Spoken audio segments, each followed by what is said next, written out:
Mulher do céu! Você entendeu a aula de hoje? Nem um pouco. Eu tive que ver uma aula do YouTube pra entender. Esse é o link do vídeo que eu assisti. Muito obrigada.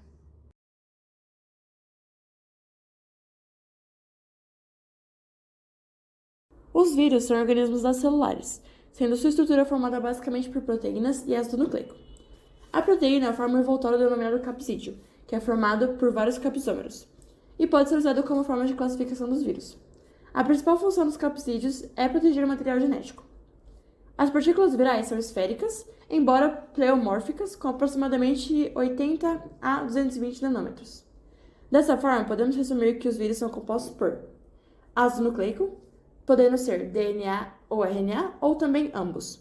Capsídeo, envelope membranoso presente em apenas alguns tipos de vírus.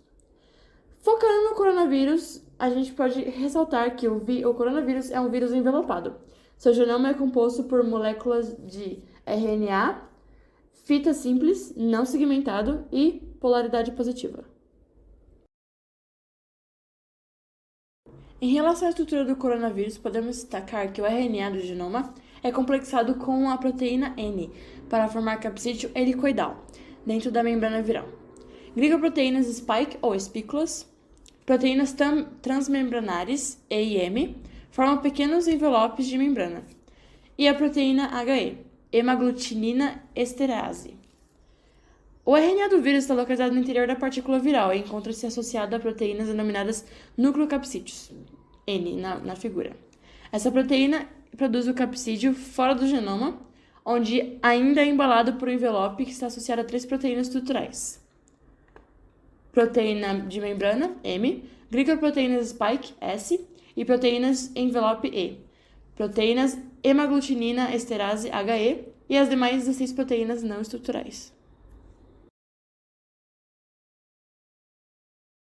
O vírus tem no seu envoltório proteínas específicas ou spikes que formam algo parecido com uma coroa.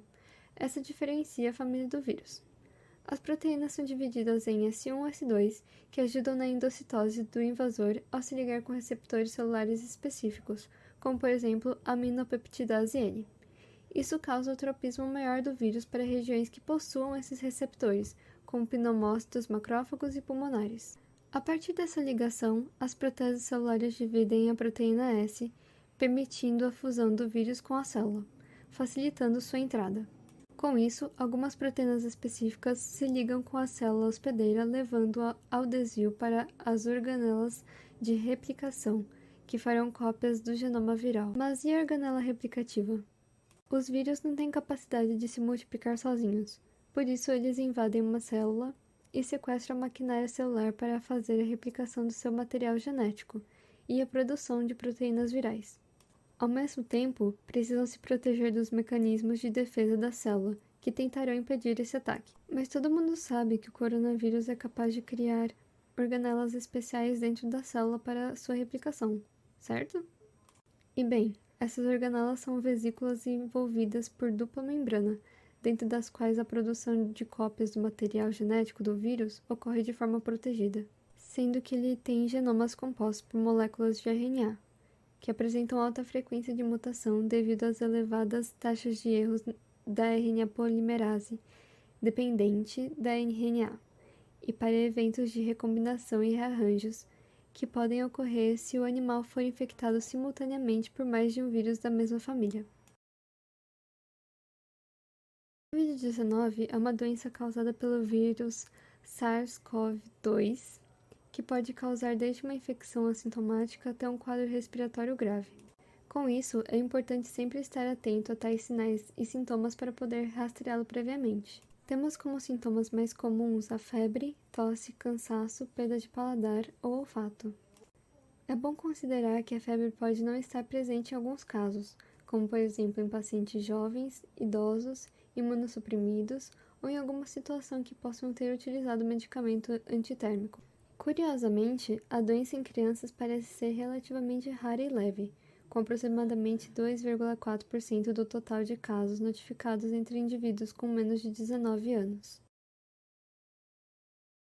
A resposta imune ao Covid-19, SARS-CoV-2 ou qualquer outro vírus depende necessariamente da capacidade individual de estimulações de diferentes leucócitos. Conhecida por resposta imune adaptativa ou adquirida, se baseia primeiramente em uma resposta com células T auxiliares, TCD4, a qual utiliza de 2 caminhos. O primeiro caminho, TH1, leva à ativação dos linfócitos TCD8. Já o segundo caminho, TH2, leva à ativação da célula B e produção de anticorpos.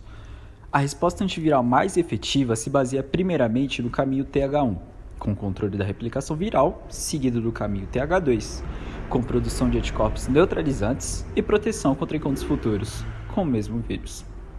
Tudo isso se aplica à Covid-19, porém, muitos aspectos desses caminhos continuam obscuros frente à pandemia atual.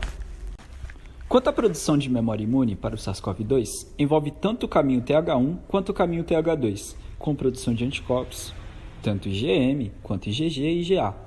Esses distintos tipos de anticorpos parecem ser diferentes entre si, sendo produzidos para vários epítopos do vírus e podendo ser neutralizantes ou não.